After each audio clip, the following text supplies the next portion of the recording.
যে সাধারণত এই ধরনের প্রবলেমগুলো হলে, বিশেষ করে স্কিনের প্রবলেম হলে আমরা খুব কমই ডক্টরের কাছে ফার্স্টে যাই। আমরা ফার্মেসিতে বা আশেপাশে কেউ খাচ্ছে, ওষুধ খেলে পরে ইচিং বন্ধ হয়ে যাচ্ছে বা এই প্রবলেম সলভ হয়ে যাচ্ছে সেটা মনে করে ফার্মাসি থেকে বা ওষুধের দোকান থেকে ওষুধ নিয়ে খাচ্ছি বা মলম লাগাচ্ছি।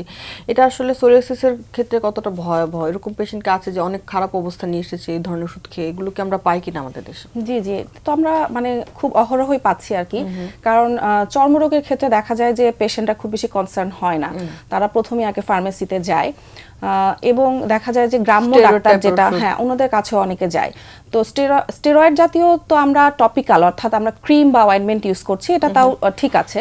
বাট অনেক সময় দেখা যায় যে ইনজেকশনটা ইউজ করে, যেটা ট্রায়ালন ইনজেকশন আছে, এটাতে দেখা যায় কি খুব দ্রুত সারেও, হ্যাঁ, এটা দিচ্ছে, দেওয়ার কিছুদিন পর সেরে যাচ্ছে, বাট এটা যখন ব্যাক করে তখন খুব ভয়াবহ আকারে ব্যাক করে।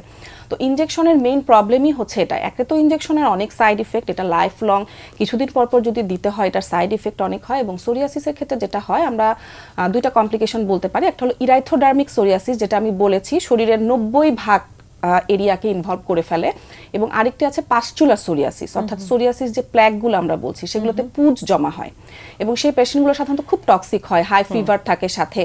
হ্যাঁ, তো এইগুলো সাধারণত যে চিকিৎসাগুলো হচ্ছে অপচিকিৎসা, এইগুলোর জন্য হয়। অনেকে আবার হোমিওপ্যাথিক মেডিসিনও খেয়ে আসে, এগুলোতেও কিছু স্টেরয়েড ট্যাবলেট থাকে, স্টেরয়েড ট্যাবলেট অথবা স্টেরয়েড ইনজেকশন, এগুলো যদি ইউজ করে থাকে তাহলে এই কমপ্লিকেশনগুলো নিয়ে কিন্তু আমাদের কাছে আসে, এবং সেই পেশেন্টগুলো ট্রিটমেন্টটাও কিন্তু খুব টাফ হয়ে যায়। সেগুলো কিন্তু আমরা যেগুলো ওষুধ দিয়ে সাধারণত নর্মালি কন্ট্রোল করি, তখন নর্মালি এগুলো ওষুধে কন্ট্রোল হতে চায় না, সেই ট্রিটমেন্টগুলো রেজিস্ট্যান্ট হয়ে যায়, ট্রিটমেন্ট রেজিস্ট্যান্ট সোরিয়াসিস হয়ে যায়। অনেক ধন্যবাদ।